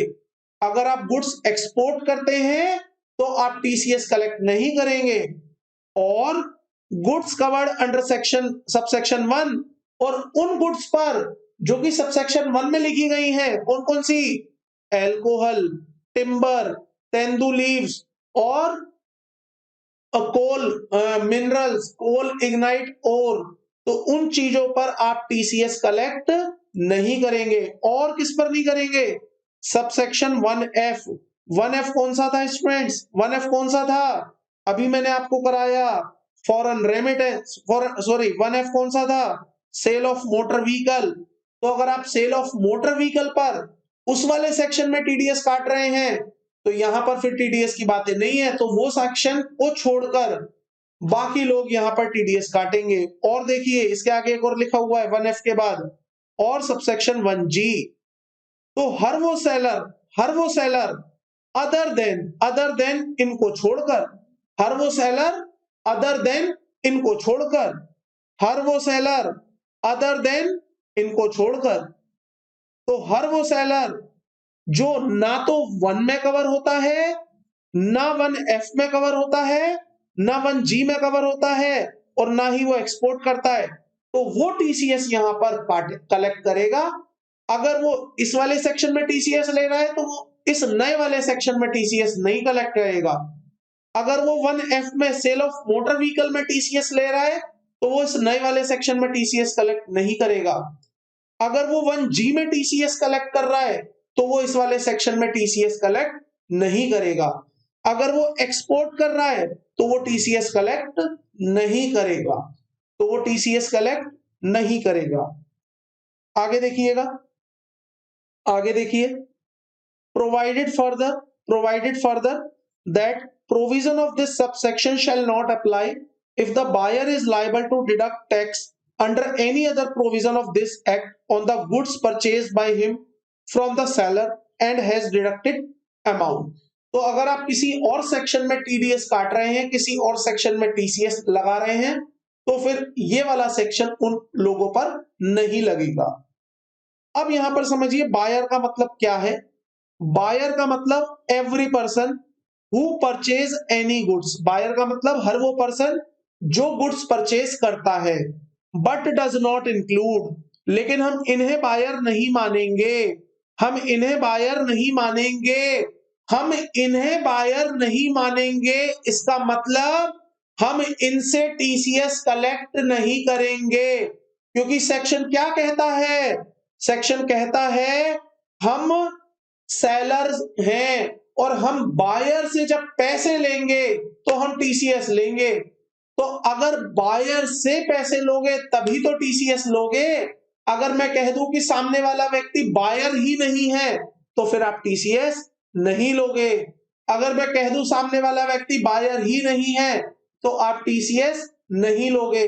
ध्यान से सुनिए, बायर का मतलब हर पर्सन, लेकिन इन्हें छोड़कर, बायर का मतलब हर पर्सन लेकिन इन्हें छोड़कर central government, state government, embassy, high commission, legation commission, consulate और the trade representation of a foreign states, तो ये आपका बायर में इंक्लूड नहीं होगा। इट मींस अगर आप इनसे पैसा रिसीव करेंगे तो आपको टीसीएस कलेक्ट नहीं करना है। अगर आप इनसे पैसा रिसीव करेंगे, इनको माल बेचेंगे, तो आप इनसे टीसीएस कलेक्ट नहीं करेंगे। दूसरा, local authority as defined in the explanation to clause 20 of section 10, तो लोकल अथॉरिटी से भी आप टीसीएस कलेक्ट नहीं करेंगे। तीसरा, हर वो पर्सन जो कि इंपोर्ट कर रहा होगा गुड्स इनटू इंडिया और any other person as the central government may be notify in the official gazette, तो आप उससे भी टीसीएस कलेक्ट नहीं करेंगे, आप उससे भी टीसीएस कलेक्ट नहीं करेंगे। क्लियर है? तो देखिए, जब आप इंपोर्ट करते हैं तब भी तो आप बायर होते हैं ना। अब जब आप बायर हैं, इंपोर्ट कर रहे हैं, तो आपके ऊपर भी टीसीएस आ जाएगा, आपका टीसीएस कलेक्ट होगा। तो सरकार ने बोला अगर आप इंपोर्ट कर रहे हैं तो आपका टीसीएस कलेक्ट नहीं करवाया जाएगा, या हर वो व्यक्ति जिसे सरकार बोल दे कि आपका टीसीएस कलेक्ट नहीं होगा या आपसे टीसीएस कलेक्ट नहीं होगा, तो उससे टीसीएस कलेक्ट नहीं करेंगे। सेलर का मतलब समझिए, देखिए इस सेक्शन की खासियत समझिएगा स्टूडेंट्स, इसमें एक सेलर होना चाहिए और एक बायर होना चाहिए। अगर मान लीजिए दोनों में से कोई एक नहीं है, दोनों में से कोई एक नहीं है तो टीसीएस का सेक्शन नहीं लगेगा। अगर खरीदने वाला व्यक्ति बायर नहीं है, अगर खरीदने वाला व्यक्ति बायर नहीं है, जो मैंने अभी समझाया, मान लीजिए सेंट्रल गवर्नमेंट है तो इसका मतलब ये बायर नहीं है, तो टीसीएस नहीं आएगा। ऐसे ही सेलर को भी एक्सप्लेन किया गया है, पढ़िए। सेलर का क्या मतलब होगा? Seller means a person whose total sale, seller का मतलब होगा एक वो व्यक्ति जिसकी total sale, gross receipt, turnover from the business carried on by him exceeds 10 crore during the financial year immediately preceding the financial year. अगर आपकी टर्नओवर 10 करोड़ रुपए होती है, 10 करोड़ से ज्यादा होती है, कब? पिछले वाले साल में। जिस साल की हम बात कर रहे हैं, हम फाइनेंशियल ईयर कौन सा पढ़ रहे हैं? 20-21।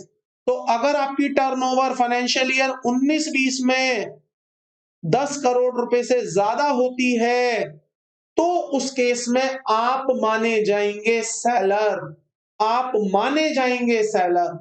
अगर मान लीजिए आपकी टर्नओवर 10 करोड़ से कम है पिछले साल में, तो इस साल आप सेलर नहीं माने जाएंगे for the purpose of this section. पढ़िएगा दोबारा से इस लाइन को। सेलर का मतलब क्या होगा? Seller means a person whose total sale, gross receipt, turnover from the business carried on by him exceeds 10 crore rupees during the financial year immediately preceding the financial year in which the sale of goods is carried out।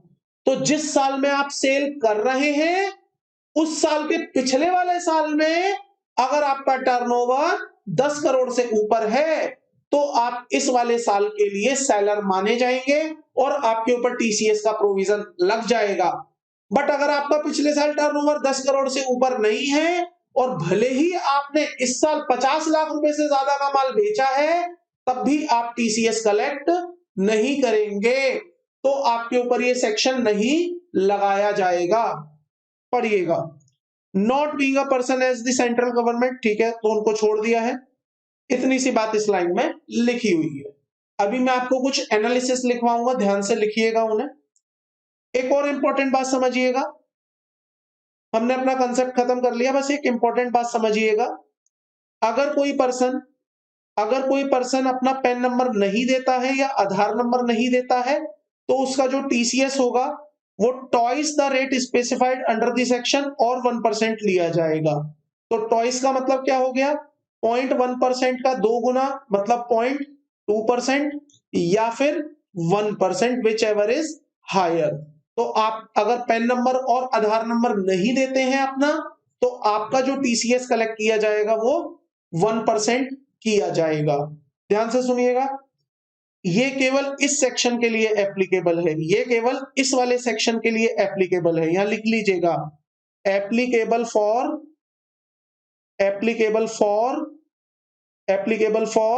206C1H। बाकी जितने भी मैंने ऊपर आपको section पढ़ा है उसके लिए पहले पेज पर मैंने लिखा था, तो यहां पर देखिएगा, यहां मैंने बाकी सेक्शंस के लिए लिखा हुआ है।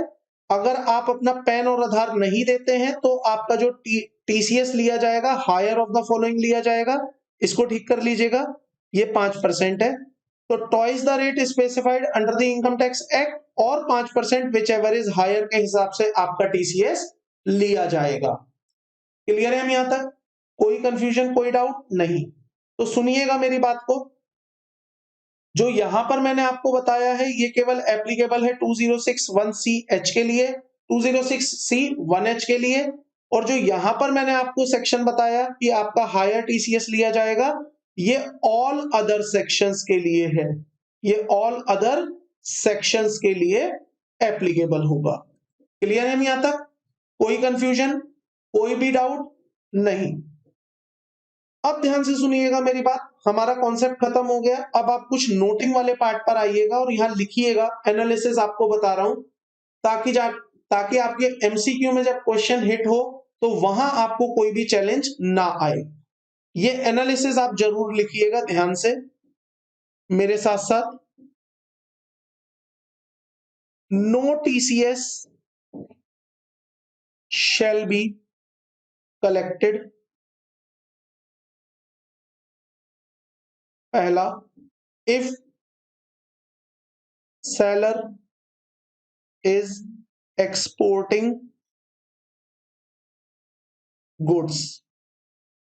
अगर सेलर गुड्स एक्सपोर्ट कर रहा है तो आप टीसीएस कलेक्ट नहीं करेंगे। दूसरा लिखिएगा, if seller covered under section 206 1 sorry C1, मतलब alcohol, timber, tendu leaves, minerals, तो वो कवर नहीं होगा। अच्छा एक बात बताइए, मिनरल्स बीइंग कोल और इग्नाइट और आयरन और, तो इन तीन चीजों में आप यहां कवर हो गए।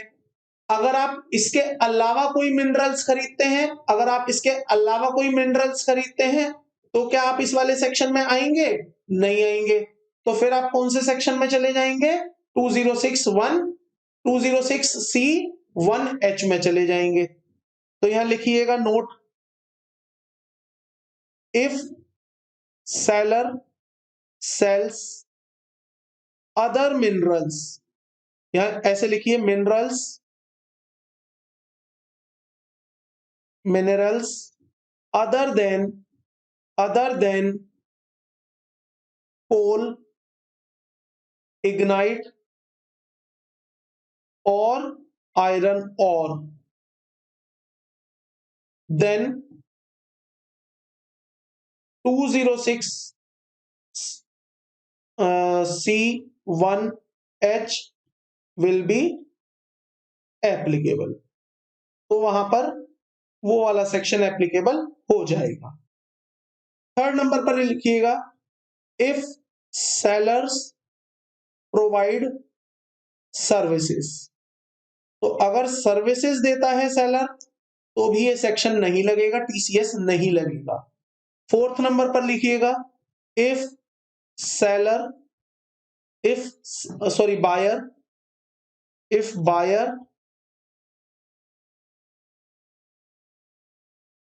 बायर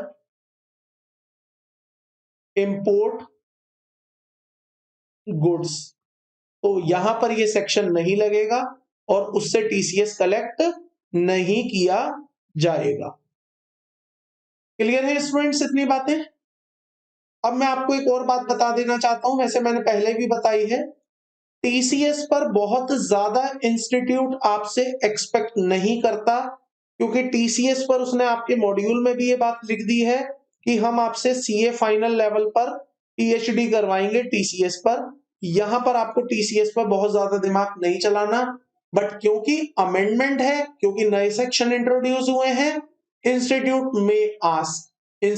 में आस्क, और मेरा फर्ज बनता है कि मुझे आपको नॉलेज देनी है। भले ही इंस्टीट्यूट आपसे पूछ रहा है नहीं पूछ रहा, वो तो उसका कॉल है। अब देखो ना 100 नंबर में आपसे क्या क्या बातें पूछेगा, इतना समंदर है इनकम टैक्स जीएसटी कि मैं तो इंस्टीट्यूट को ये कहने की कोशिश कर रहा हूं काफी टाइम से कि 40 नंबर का जीएसटी अलग कर दिया जाए, मतलब उसका पेपर पूरे 100 नंबर का कर दिया जाए और इनकम टैक्स भी पूरे 100 नंबर का कर दिया जाए। क्योंकि देखो ना 60 नंबर के लिए 60 क्लासें और उधर 40 नंबर के लिए 30 क्लासें, कहीं से कहीं तक कोई रिलेशन नहीं है। हम यहाँ पर जितनी मेहनत कर रहे हैं 60 नंबर के लिए, ये मेहनत डिजर्व करती है 100 नंबर का मार्क्स। तो कम से कम 100 नंबर का तो इनकम टैक्स अलग पेपर होना चाहिए और 100 नंबर का ही जीएसटी अलग पेपर होना चाहिए। ये मेरी अपनी डिमांड है। अब मुझे नहीं पता आप लोग इस बात से कितने सहमत हो सकते हैं या नहीं, बट मेरी अगर ओपिनियन पूछेंगे तो मैं तो ये कहूंगा 100 नंबर का पेपर इनकम टैक्स का बना दो, 100 नंबर का पेपर जीएसटी का बना दो, तब ज्यादा मजा आएगा पढ़ने में और पढ़ाने में। But the point is that TCS मेरा कंप्लीट हो गया, इंस्टीट्यूट कह रहा है आपसे ज्यादा नहीं पूछेंगे, डिटेल में नहीं जाएंगे, बट स्टिल मेरा फर्ज बनता था बताना, तो मैंने आपको बताया और आपका फर्ज बनता है अब इसको अच्छे से समझना, तो आप इसे समझिएगा भी जरूर, क्योंकि ये इंपॉर्टेंट सेक्शन है जो आपके एग्जामिनेशन में एमसीक्यू में आपसे पूछे जा सकते हैं। ठीक है स्टूडेंट्स, तो यहां तक की ही बातें रखते हैं। Now the chapter TDS and TCS is completed. अब इस चैप्टर में हमारी और कोई बातें नहीं है। अगर कहीं कोई बात रहेगी या कुछ ऐसा होगा जो आपको लगेगा कि आपको कहीं कोई क्लैरिफिकेशन चाहिए, कंफ्यूजन है, तो वो आप मेरे से पूछ लीजिएगा। एक चीज मेरे को याद आई है स्टूडेंट्स, रुकिएगा फर्स्ट पेज पर आइएगा। एक अमेंडमेंट और थी, वो तो मैंने आपको कराई ही नहीं है। एक अमेंडमेंट और थी, वो तो मैंने आपको कराई ही नहीं। आइएगा, हाँ जी, मैंने आपको क्या बताया था, डायरेक्ट पेमेंट। डायरेक्ट पेमेंट, जहां पर मैंने बोला था अगर एक पर्सन किसी दूसरे पर्सन को पेमेंट देता है और वहां पर वो टीडीएस नहीं काटता, चाहे वो काटना भूल गया, चाहे वहां पर टीडीएस एप्लीकेबल नहीं था या कोई भी रीजन, तो उसे हम कहते हैं डायरेक्ट पेमेंट। और ऐसे में वो वो वाली पेमेंट जिस पर टीडीएस नहीं काटा गया है, वो उस रेसिपिएंट को अपनी इनकम माननी पड़ती है और उसे इनकम में दिखाना पड़ता है, और अपनी पॉकेट से, अपनी पॉकेट का मतलब अब खुद से उस पर जो भी टैक्स बनता है वो पे करना पड़ता है। तो ये कहते हुए क्योंकि मेरा टीडीएस नहीं कटा है इसलिए मेरी इनकम नहीं है, तो वो लॉजिक उसका गलत होगा और उसे इनकम में दिखाना पड़ेगा। अब यहां पर एक नया इन्होंने क्लॉज जोड़ा है, एक नया क्लॉज यहां जोड़ा है फाइनेंस एक्ट 20 में। देखिए क्या इन्होंने लाइन यहां पर जोड़ी है, इसके रेस्पेक्ट में क्या कहती है ये line. Amendment by the finance act 20, in case where the income of SSC includes the value of any specified security or the sweet equity shares allotted or transferred by the current employer। तो अगर आपको कोई specified security मिली है या आपको sweet equity shares मिले हैं allotted by the employer, जो कि आपके करंट एम्प्लॉयर ने दिए हैं, बीइंग एन एलिजिबल स्टार्टअप, आप स्टार्टअप कंपनी में काम करते हैं तो आपको स्टार्टअप कंपनी के एम्प्लॉयर ने, मतलब आपके एम्प्लॉयर ने आपको शेयर्स दे दिए फ्री ऑफ कॉस्ट, फ्री में दे दिए, पैसा नहीं लिया, और एट अ कंसेशनल रेट या कम रेट पर दे दिए to the assessee, the income tax on such income is to be paid by the assessee within 40 days from the earliest of the following date। तो अगर आपको फ्री में share मिला है, अगर आपको फ्री में शेयर मिला है या कम रेट पर शेयर मिला है, या कम रेट पर शेयर मिला है, तो उस केस में आपके लिए टैक्सेबल होगा। और जब ये आपके लिए टैक्सेबल होगा तो इस पर आपको अपनी पॉकेट से टैक्स पे करवाना पड़ेगा। कब करवाना पड़ेगा? From the with in the 14 days, with in 14 days, 14 दिन के अंदर अंदर कराना पड़ेगा। अब सवाल आता है ये 14 दिन कहां से कैलकुलेट होंगे, कहां से कैलकुलेट होंगे? तो 14 दिन जो कैलकुलेट होंगे from the earliest of the following date से कैलकुलेट होंगे। पहला, after the expiry of 48 month from the end of the relevant assessment year, तो जिस दिन आपको वो शेयर मिले उस असेसमेंट ईयर के एंड से 48 मंथ, उस असेसमेंट ईयर के एंड से 48 मंथ, और from the date of the sale of specified security और sweet equity share by the assessee, और जिस दिन आप उसे बेच देंगे उस दिन के, और from the date of assessee ceasing to be the employee of the employer who allotted or transfer him such specified security or sweet equity shares। तो वहां से 14 दिन के अंदर अंदर आपको ये टैक्स अपनी पॉकेट से जमा करवाना होगा। एग्जाम्पल लिख लीजिए समझने के लिए, इंस्टीट्यूट आपसे एमसीक्यू पूछ सकता है, तो यहां लिखिएगा। देखिए, मान लीजिए आपको शेयर अलॉट हुए हैं, मान लीजिए आपको शेयर अलॉट किए कंपनी ने 12 जून 2020 को, तो इसका एंड क्लॉज 1 बता रहा हूं आपको, ये वाला पॉइंट, मतलब कहां से आप कैलकुलेट करेंगे। पहला पॉइंट समझिए, ए वाला, from the end of assessment, from the end of relevant assessment year, तो रेलेवेंट असेसमेंट ईयर कहां खत्म होगा? 31/3/2021। यहां से आप जोड़िए 48 मंथ्स, 48 मंथ्स का मतलब हो गया 4 साल। तो यहां से आप 4 साल जोड़िए, 31/3/2021 में 22, 23, 24, 25, तो 4 साल आपने यहां जोड़े। इसमें आप जोड़ दीजिए 14 दिन, तो इसमें जब आप जोड़ेंगे 14 दिन तो यह आपका आ जाएगा 14 अप्रैल 2021।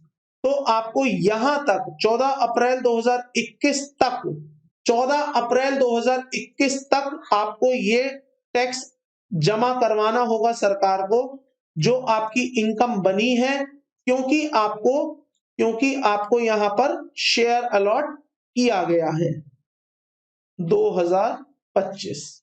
तो ये मेरा क्लॉज हो गया ए। अब बी पार्ट पर आइए।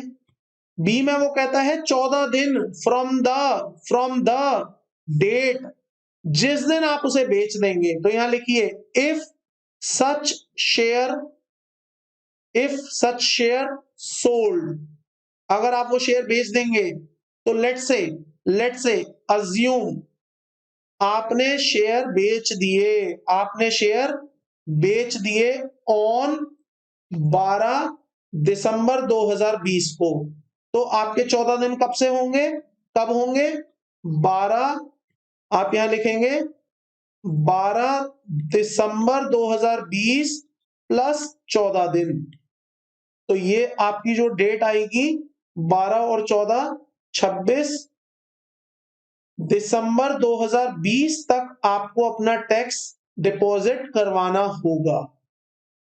अब आप कहते हैं सर मैंने शेयर बेचे नहीं है, लेकिन मैं वो कंपनी छोड़ रहा हूं। Point number C, if you left company, अगर आप कंपनी ही छोड़ देंगे तो आपको 14 दिन के अंदर from the date of leaving such company से सीजिंग द एम्प्लॉय, तो आपको वहां पर अपना टैक्स जमा कराना है। तो अज्यूम आपने कंपनी छोड़ दी है, assume you left company on 12, इसको 12 नहीं रखते वरना आप कंफ्यूज रहेंगे। तो मान लीजिए आपने कंपनी छोड़ दी 13 जनवरी 2021 को, तो यहां से 13 जनवरी 2021 प्लस 14 दिन, मतलब 13 और 14 27 जनवरी 2021 तक आपको अपना टैक्स पे करना होगा। क्लियर? तो सरकार क्या कह रही है, अगर आपको फ्री में शेयर मिले हैं कंपनी से, अगर आपको कम रेट पर शेयर मिले हैं कंपनी से, स्टार्टअप कंपनी से, तो उसका जो टैक्स होगा, उसका जो भी टैक्स होगा वो आप जमा कराएंगे। कौन जमा कराएगा? एम्प्लॉय जमा करवाएगा, वो एसएससी जमा करवाएगा, 14 दिन के अंदर अंदर करवाएगा। और ये 14 दिन कहां से देखने हैं? अगर आप कंपनी में बने रहते हैं, आपने शेयर बेचा नहीं है, तो जब 48 महीने पूरे हो जाएंगे, 48 महीने कब? जिस साल आपको शेयर मिले हैं उस असेसमेंट ईयर के आखिरी में, उस assessment after the expiry of 48 month from the end of the relevant assessment year. और अगर आप बेच देते हैं शेयर, तो जिस दिन आप बेच देंगे उस दिन के 14 दिन। और अगर आप कंपनी छोड़ देते हैं 48 महीने होने से पहले, तो जिस दिन आप कंपनी छोड़ेंगे उसके 14 दिन। अच्छा स्टूडेंट्स, यहां देखिएगा, यहां लिखा है relevant assessment year, relevant assessment year.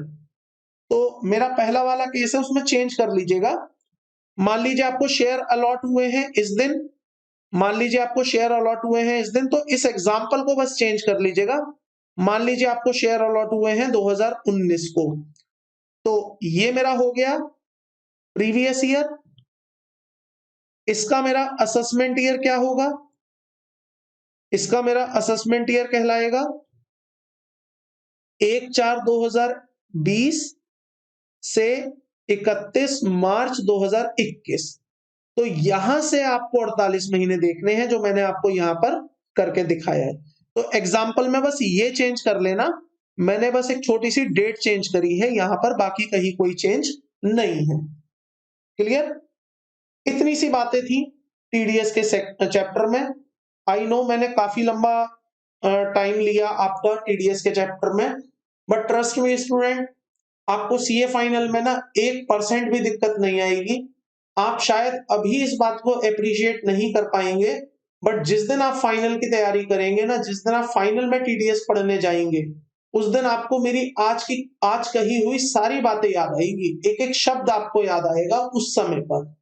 मैं आपको ये दावे के साथ कह सकता हूं, अगर मैंने यहाँ पर 17-18 घंटे लगाए हैं, मैंने कितना टाइम लगा दिया मैं खुद बताता हूं। पहली क्लास मेरी आई थी 4 घंटे की, दूसरी क्लास आई थी 3 घंटे कुछ मिनट की, फोर्थ क्लास फिर आई थी 4 घंटे, थर्ड क्लास आई थी 4 घंटे की, फिर कल आई थी क्लास 3 घंटे की, और आज भी लगभग लगभग 2 घंटे तो हो ही गए होंगे। तो 4 4 8 और 3 12 और 3 15 और 2 17 से 18 घंटे मैंने आपके लिए हैं टीडीएस पे। लेकिन मैं बता रहा हूं आपको ये 17-18 घंटे वर्थ देगी। जब आप सीए फाइनल में पहुंचेंगे ना, जब आप सीए फाइनल में पहुंचेंगे, बहुत ही जल्द पहुंच जाएंगे। कुछ लोग इसी अटेम्प्ट में पहुंच जाएंगे, कुछ अगले में पहुंचेंगे जो सिंगल ग्रुप अब दे रहे हैं और अगला बाद में देंगे। आपको एक एक शब्द याद आएगा मेरा, मैं आपको दावे के साथ कह सकता हूं, आपको एक एक लाइन याद आएगी मेरी, जो मैंने आपके साथ बोली है, जो मैंने आपके साथ डिस्कस करी है, वो सारी बातें आपके माइंड में रिकॉल होंगी। इसलिए मैंने यहाँ पर 17-18 घंटे लॉजिक डेवलप करने में लगाए हैं। अदरवाइज मैं इस चैप्टर को 8 से 10 घंटे में भी कंप्लीट कर देता। मेरे लिए कोई बड़ा काम नहीं है, मैं सीधा सीधा आपको सेक्शन बताता और आप सीधा सीधा उन सेक्शंस को कर लेते। बट आपके माइंड में लॉजिक्स नहीं जाते कि ऐसा क्यों हो रहा है, आप केवल उसे रटते कि ठीक है ऐसा सर ने बोला है तो ऐसा हो रहा है, बट उसका कोई लॉजिक नहीं है। चलिए काफी लंबी बातें हो गई। आई होप आप लोगों ने एंजॉय किया होगा टीडीएस का चैप्टर, आपको समझ आ गई होंगी बातें। और अगर आपका कहीं कोई भी डाउट है, कोई भी क्वेरी है, तो प्लीज आप मुझसे कनेक्ट कर लीजिएगा व्हाट्सएप, टेलीग्राम, कॉल पर। मैं आपकी हर जगह पर, हर सिचुएशन में हेल्प करूंगा। मेरी तरफ से आपको कभी भी कोई दिक्कत नहीं आएगी। चलिएगा कंक्लूड कर लेते हैं, इतना ही था मेरी तरफ से इस चैप्टर में। अब अगली क्लास में आपके साथ मिलूंगा मैं एडवांस टेक्स्ट की क्लास को लेकर। एडवांस टेक्स्ट में मैं कोशिश करूंगा एक ही क्लास में मैं सारी चीजें खत्म कर दूं। और एडवांस टेक्स्ट में इस बार कोई अमेंडमेंट नहीं है, बट आपको एडवांस टेक्स्ट का पता होना चाहिए क्योंकि उसका क्वेश्चंस में यूज होगा। तो वहां पर हम कॉन्सेप्ट को समझेंगे, एक ही क्लास में समझेंगे। वो क्लास भी आपको आज ही मिलेगी। तो इतना ही था आज की इस क्लास में मेरी तरफ से। मिलता हूं आपके साथ नेक्स्ट क्लास में, नेक्स्ट टॉपिक, नेक्स्ट चैप्टर के साथ। तब तक के लिए थैंक यू, बाय बाय।